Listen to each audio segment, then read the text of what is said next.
Hey, Joanne, how are you? I am good. How are you, Heather? I'm good. I'm good. We are pre-recording this, everybody, because I'm hoping to have my family eating pancakes at 10:30 on Saturday mornings. So I didn't want to run over here, and that gives us time to play a little bit with what we're going to talk about. Indeed. And since it isn't yet the time when this will be airing, but when it does air, it will be 2 days after Thanksgiving. We are assuming a Thanksgiving related chat would be a very good thing.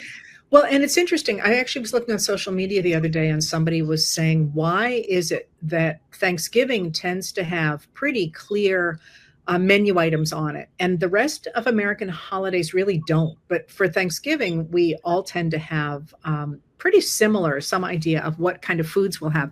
And that made me think about the rituals that we associate with Thanksgiving. And that, of course, as an American historian, made me think about civic religion, and I would love to dig a little bit into that today. And that means the idea of rituals, events, flags, statues, monuments that represent a nation and the way that people react to those things.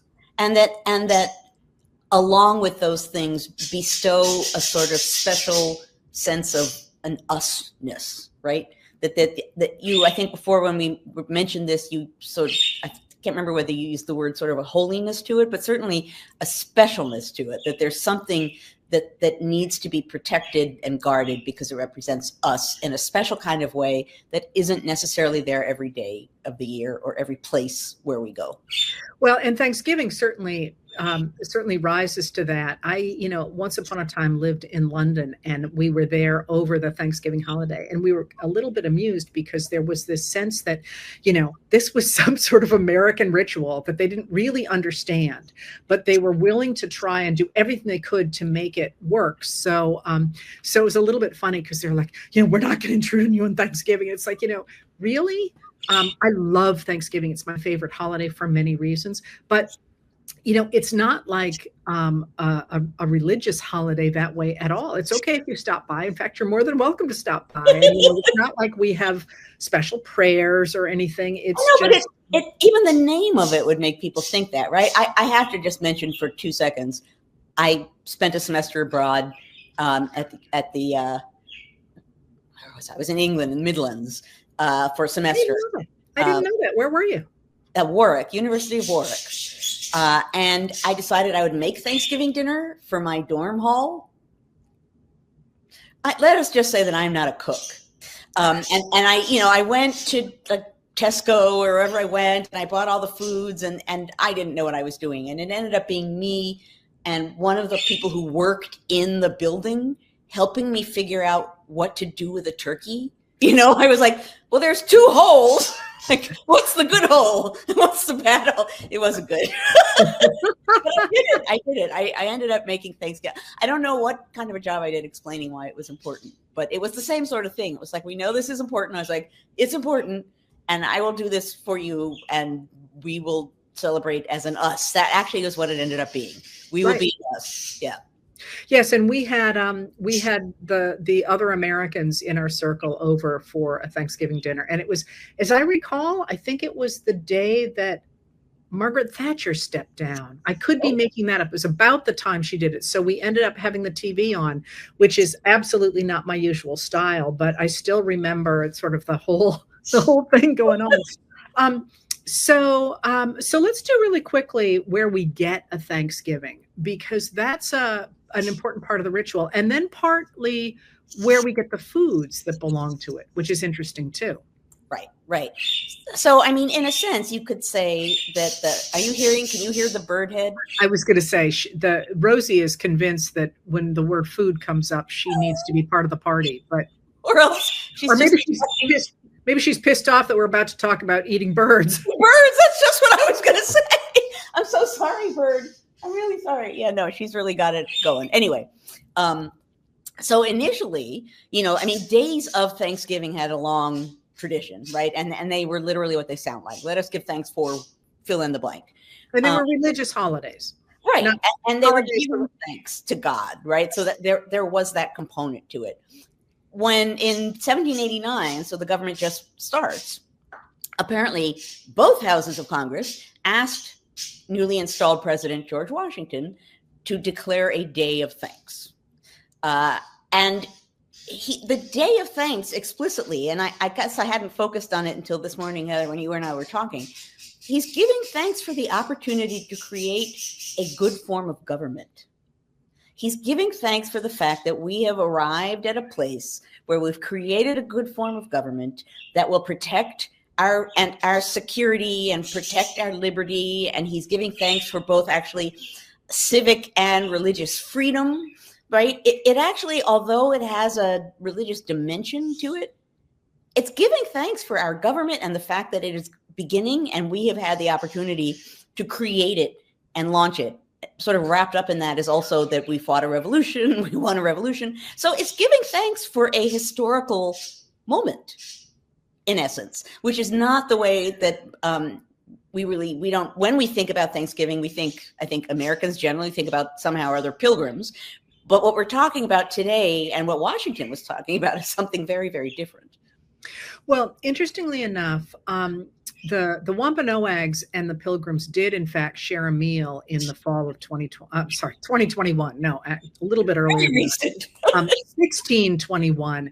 But that's not, that really gets forgotten. It does exist in an account of the time, but of course, the relationship between the Pilgrims and the Wampanoags falls apart within, months of that happening.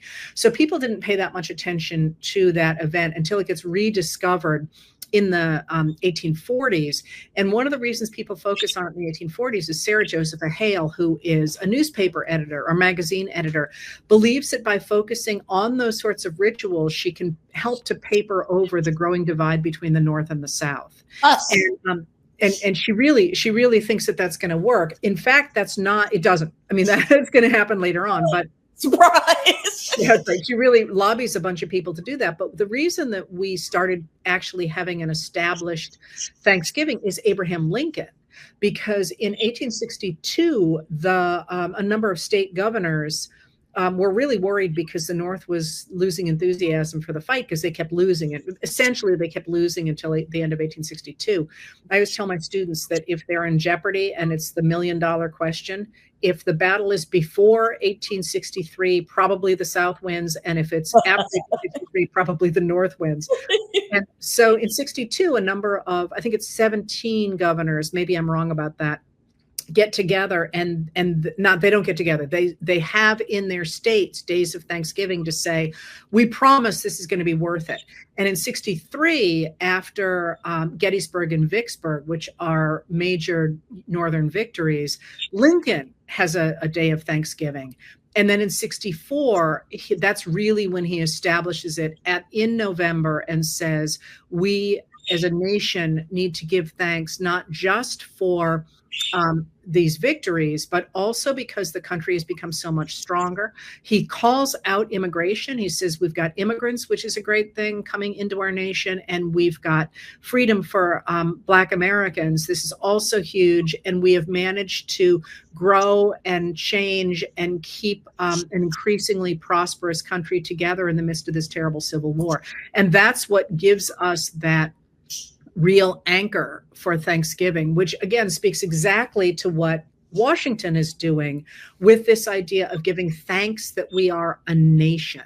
Well, right. So that's what I was going to say, is that the connecting thread between everything that we just said, Washington, the sort of mid 1840 moment, and Lincoln, is that in one way or another, they are all giving thanks for a national us. They are giving thanks for a government that thinks about us. They are giving thanks for security and liberties created by that government. They're giving thanks for the fact that we are coming together as a nation and are able to give thanks. So, again, I think we maybe in the process of making Thanksgiving a kind of civic religious holiday, we sort of stripped away the national, and we could even say political, not partisan, but political components of it. Thanksgiving is a national exercise. It's a national thing, and it's about us as a nation. And of course, it's a double layer holiday about us as a nation, because of course, what makes up the nation but families, us, the people, right? So it's a holiday that is asking us as a people together, coming together with our loved ones of one kind or another, family and friends, to come together and recognize the fact that we are all part of this bigger us. Well, and that I think speaks directly to the food, because of course it doesn't take off as a national holiday that we know of now with the food and the huge meal and all that until the late 19th century, when once again the country looks like it is bitterly divided, and we get the rise of this idea of going back to the Pilgrims. You know, they rediscover this idea of this feast back in 1621, and the idea is to recreate that pilgrim-like experience, which always amuses me, because if you read the account of the actual meal, what are they eating? They're eating deer, they're eating seafood, they're eating all the things that would have been prevalent on Cape Cod in 1621. And yes, they would have had turkeys, but given the option between eating deer meat and a turkey, no one's going to take a turkey. They're not going to go for the turkey. Plus, you know, wild turkeys are nasty. They are, yes, they are. What is Benjamin Franklin? Unless they come in a bottle, I guess. I'm not a whiskey drinker. But, yeah. No, we're not talking about that either. What was I just about to say about? Oh, what you said about going back to the Pilgrims and the meal and what they were really eating. I'll interject here the fact that going back to that moment, although that's a nice moment where there's a meal being shared, it's also not as though Pilgrim times were happy times for anyone, Native Americans or the initial Pilgrims at all, right? So if you're thinking about a MAGA-like sentimentality about going back to that original Thanksgiving, no. You know, the spirit of that moment is nice. Everything surrounding it is a problem for many, many people.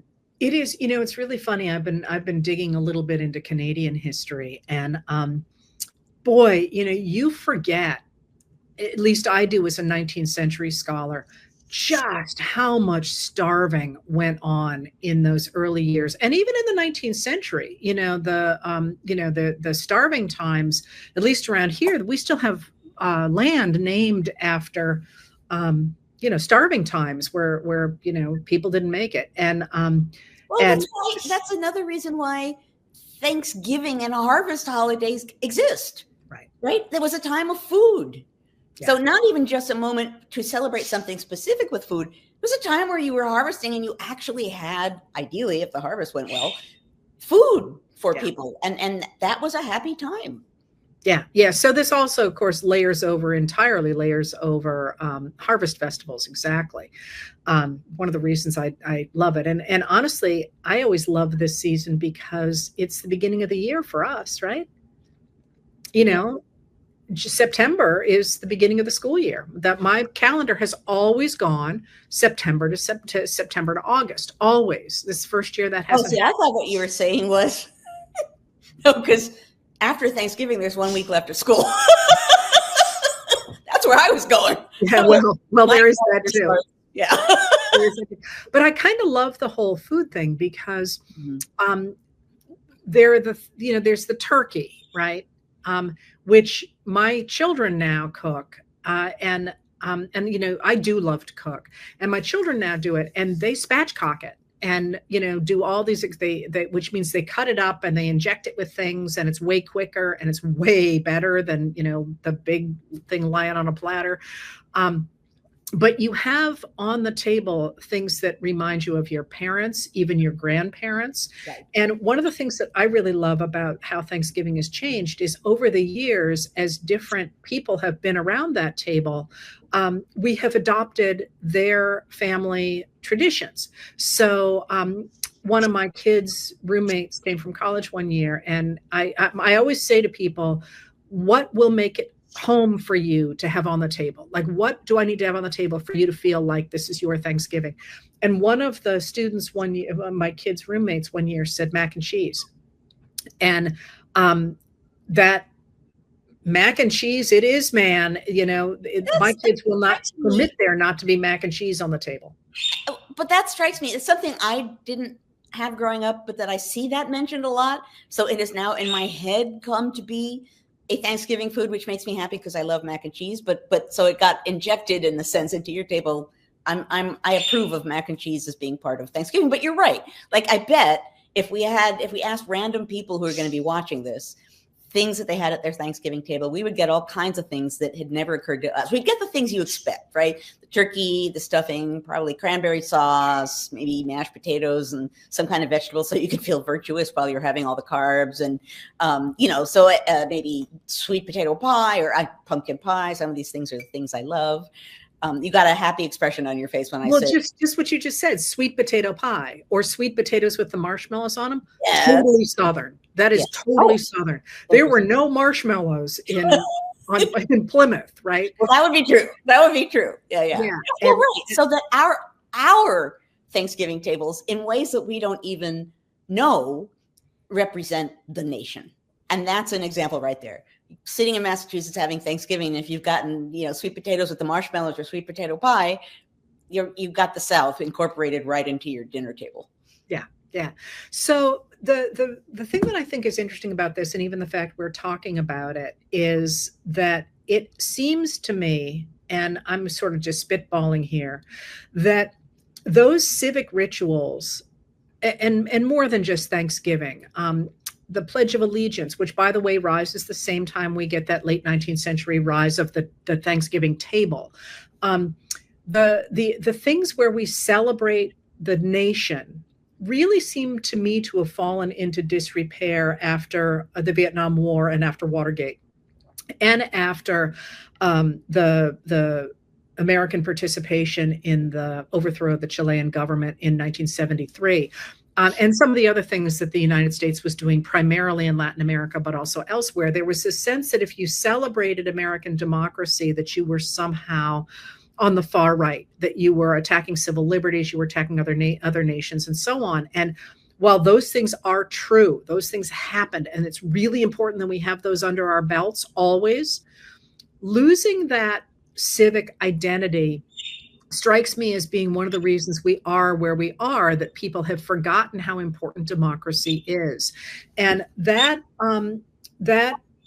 the one of the things that I feel like I am seeing more is a return to that civic identity. People who care about the nation waving flags, people talking about the Pledge of Allegiance, the things, the Super Bowl last year, the displays at the Super Bowl, of Kendrick Lamar, right? I don't know. What do you think? Well, so I think that's really important, because I think, as you said, everything that you said about all of the reasons why the nation is problematic, all of those things are true. And all of those things are with us and should be with us and are part of our history, whether people want them to be or not. But all of that said, it doesn't mean that we surrender our sense of civic identity. It doesn't mean we surrender the fact that it's our flag. It doesn't mean that we surrender the fact, actually, that we love our country. Even for all that it's done, we believe it can be better. That's why you and I are here week after week, right? We want to be better than this moment. We can be better than this moment. So I think you're right that there has been a tendency to kind of feel a discomfort with owning those sorts of things, waving a flag, because it suggests blind, thoughtless, heedless patriotism, or saying I love my country because it suggests you're erasing or ignoring all of the things that the nation and its various parts have done that are ugly and bad. But I don't think you can properly love your country without owning all of those things, right? Our country is an entirety. Our country is something that has done good and bad. And in a sense, if there's a moment, if there's a time when we should be able to come together and give thanks for where we are and what we have, and acknowledge everything that we've overcome to get to this point and the things that we still need to come together for going forward, Thanksgiving should be that kind of a time. So in a sense, Thanksgiving is, yes, a time to give thanks for what we have. It's also a time to give thanks for what we've overcome, and to give thanks for the fact that we are a we, that can do that, be that moving forward to get past the things that we need to get past. It's a super we kind of a moment. Well, and that to me goes back not to Lincoln, weirdly for me, who really is saying we have triumphed. And, he's especially pointing to emancipation when he says that in 64, but back to Washington saying we give thanks for, what did you say? The ability to create a new government? That we have been enabled to create a new government that will protect our security and the, religious and civic liberty of Americans. He's giving thanks for the fact that there is a country with a government that they have put into place that is meant to give security and liberties to people as I actually did not go back and read it to see if the word Constitution is in there or not, but what he's celebrating is 1789, so that's when the government under the Constitution first goes into effect.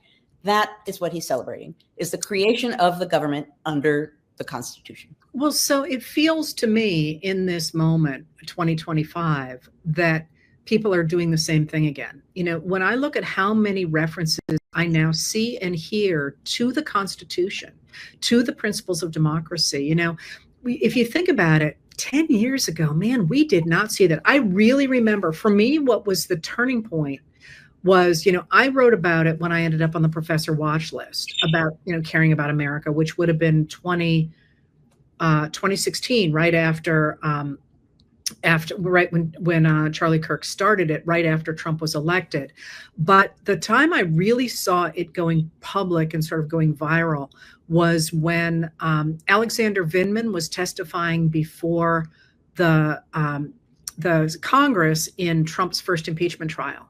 And he said, here, right matters. And he gave that whole paean to being an American and how this was different than living in dictatorship, which ironically, because he gets fired for it by the Trump administration. But that, then you heard Adam Smith doing it. And then and now, you hear people, especially our electeds, hitting that touchstone of these are the principles of our democracy ever since. And so when you and I are recording this, it's actually Tuesday, November 5th. On Monday, Senator Mark Kelly of Arizona was attacked by the administration yesterday. And his response was, hey, dudes, I'm standing on the Constitution. I'm doing my job. And it just was so natural to hear him say that. I thought, maybe we're in a period when we are going to resume those rituals and really do what Washington said, really work to rebuild a government that does exactly what he says, that protects the liberties and the rights of all of us, not just the people he was referring to. Right. I mean, so when I'm asked to speak at whatever public venue I'm speaking in, and I'm asked or pleaded with to come up with something positive to say, they don't have to plead, because in a sense, that's precisely where I go. I go to a place where I say, okay, acknowledging the dire nature of where we are, alongside that is the fact that we are thinking about democracy in a way that certainly in my lifetime we haven't. We are thinking about the need to be engaged in politics and to defend democracy in a way that I probably haven't experienced in my life. We are thinking about the fact that we are a we, and that we can come together and do things together for the nation, again, in a way that certainly in my adult lifetime I haven't experienced. So for all of the ways in which this is a bad moment, there are aspects of this moment that are teaching us things and driving things home for us and making us feel things and understand things in ways that are important and that can get us to a better place. So, the way we get to that is not ideal, but given that what we've gone through is bringing this out in us, that's hugely important, and I give thanks for that. That's perfect. And I love that. I'm going to actually end here going back to the Pilgrims, because, of course, one of the reasons the Pilgrims, as opposed to the Puritans, came to the United States was because when they first went to when they first left England and went to the Netherlands, they what they discovered is that their kids sort of fell away from the faith because they didn't have enough pressure on them to continue to worship God in this very profound way. They were becoming mariners, for example, because it was a really big trading port where they were. And so what do? They pull up stakes and they try and find the most difficult situation they can possibly go to force their kids to follow God. So where are they going to go? They're going to go to the what they call at the time the New World. They're going to go to Virginia is where they were aiming, because life will suck so badly there that their kids will turn back to God. And so if you think about this moment, in many ways, the pressure that democracy is under now is making us reappreciate it and re-stand up for it. And in a funny way, it seems almost like we've come full circle. Now we have to figure out just how bad we can make it in order for people, or we can go to a better place. Their religion. Before we sign off, I need to have one final word, because I picked this mug entirely randomly, but it's kind of a mug in your honor, Heather. Oh, wow. Burr shot first. Hamilton shot first. I don't know what you heard, but whatever it is, Jefferson started it. Oh, that is absolutely perfect. That is great.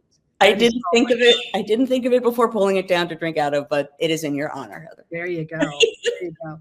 Well, thank you for this. And I hope you have a great holiday. Likewise. And I will see you on the flip side. It is always a pleasure. Always. And I one of the things I give thanks for, Joanne, is you. Oh, and I always give thanks for you too, Heather. That is really nice for us to say just before Thanksgiving. Yes. Well, and a little bit after for people watching, but always a pleasure. Love you, Joanne. Love you, Heather. Talk to you soon.